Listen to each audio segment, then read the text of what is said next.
আচলতে জুবিনে কৈছিলে যে য'তে নাহৰ গছ থাকিব জুবিন গাৰ্গ তাতে থাকিব। গতিকে জুবিন যিহেতু সোণাপুৰতে এতিয়া থাকিব স্থায়ীভাৱে সকলোৰে মাজত, আপোনালোকৰ মাজত। গতিকে আমি সকলোৱে বিচাৰিছোঁ বা স্থানীয় ৰাইজৰ লগতো আমি এই কথাটো আলোচনা কৰিছোঁ যে বহুতখিনি নাহৰ পুলি এতিয়া গোট খাইছে আৰু সকলোখিনি জুবিন ক্ষেত্ৰতে যিহেতু ৰোপণ কৰাটো সম্ভৱো নহয় আৰু অলপ দিনৰ পিছৰ পৰা হয়তো জুবিন ক্ষেত্ৰৰ নিৰ্মাণ কাৰ্য আৰম্ভ হ'ব।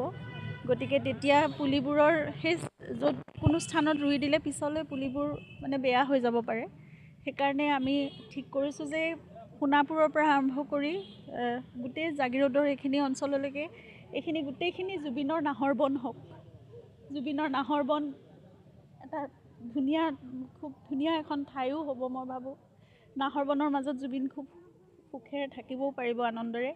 গতিকে আপোনালোক সকলোৰে সহযোগিতাত আমি এতিয়া যিহেতু 6 লেনো হ'ব এই ৰাস্তাটো, গতিকে এটা মানে সীমা এটা নিৰ্ধাৰণ কৰা হৈছে আৰু সেইবাবে সোণাপুৰ পাণবাৰী দুৰ্গা মন্দিৰ যে বাৰোৱাৰী দুৰ্গা মন্দিৰৰ সন্মুখত আমি কেইজোপামান প্ৰতীকী হিচাপে নাহৰ পুলি ৰোপণ কৰিছোঁ। এতিয়া আমাৰ আহ্বান আৰু সকলোলৈকে অনুৰোধ যে এই গোটেই অঞ্চলটোত যাতে ভিতৰৰ ৰাস্তাবোৰতো বা গাঁৱৰ ভিতৰতো বিভিন্ন ঠাইত য'ত নাহৰ গছে শোভা বৰ্ধন কৰিব পাৰে আৰু সকলো নাহৰময় হওক সেইটোৱে ইচ্ছা কৰিছোঁ। সকলোৱে আপোনালোকে পুলি ৰোপণ কৰক আৰু ৰক্ষণাবেক্ষণো দিয়ক।